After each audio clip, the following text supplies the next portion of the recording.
Hello and welcome students on the YouTube channel of Pai Mastan Singh Public Senior Secondary School. So students, today we are going to discuss about our geography second chapter, land, soil and water resources. But before introducing the chapter or the topic, I want to tell you one story. There is one story of a one girl, Mamba. She lives with her father, mother and brother in a small village in Tanzania, Africa. Her family owns is a piece of rocky land around their small hut.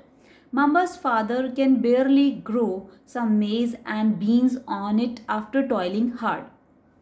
Same as this one boy, Peter, lives in the heart of the sheep rearing region in New Zealand, where his family runs a wool processing factory. Their sheep yard is situated on a wide grassy plains with hills in the far distance. It is managed in a scientific way using the latest technology. With the help of this story, beta, I want to tell you that Mamba and Peter stay in two different parts of the world and lead very different lives. This difference is because of the difference in quality of land, soil, water, animals, and the usage of technology. The availability of these resources is the main reason places differ from each other. So, with this, now we are going to learn about our land, soil, and water resources. But here, firstly, we will study about the land resources. Land is one of the most important and critical natural resources on earth. Human beings and other organisms lives on the land. It provides almost 95% of our requirement of food, shelter and clothing. Means land provides us food, shelter and clothes. Land covers only 29% of the total surface of the earth. The rest of 71% is water. We can say 90% of the world's population lives in just 30% of its land area. So beta, whereas plains and areas around rivers are thickly populated. Thickly populated means there is a more population. But the areas like desert, forests, snow covered mountains are sparsely populated, means there is a very less population. So the uneven distribution of population in different parts of the world is mainly due to the difference in characteristics of land and climate. Now we will talk about how we can use the land or how we are using the land. So students, land is used for various purposes which are common to most of the countries in the world.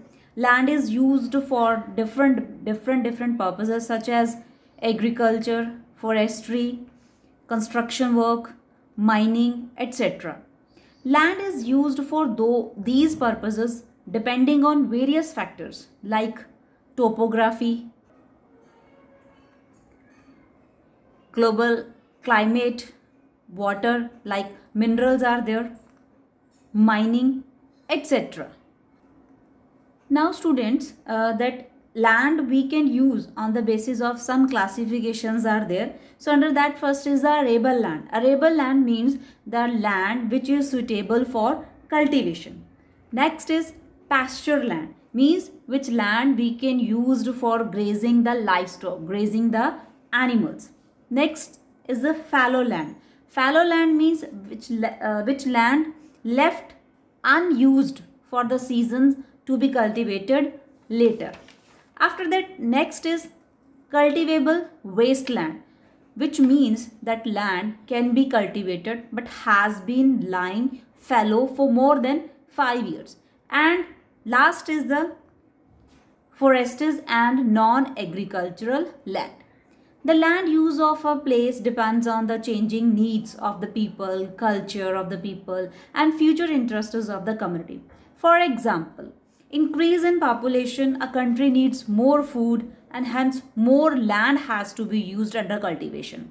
So increase in urbanization and industrialization results in decrease in forest cover as well as pasture land and agricultural land. This was that how we are using the land. Next, we are going to talk about conservation of land resources. So under that, land is being encroached to build up commercial and housing complexes, malls, airports. So over exploitation of land due to over increasing population.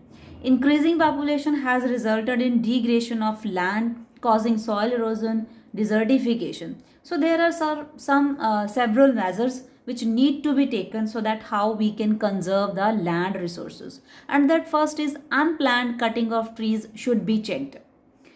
Next, afforestation should be encouraged. There should be a no deforestation, means there should be a no cutting of trees. Third, land reclamation. Reclamation means converting wasteland into usable land. Next, checks on overgrazing by the cattle. Next, terrace farming in the hilly slopes so that we can conserve the land. Next, regulating the excessive use of fertilizers and pesticides. So this was all about the land resources, how we can conserve, how we are using it. I hope you all understand. Thank you very much.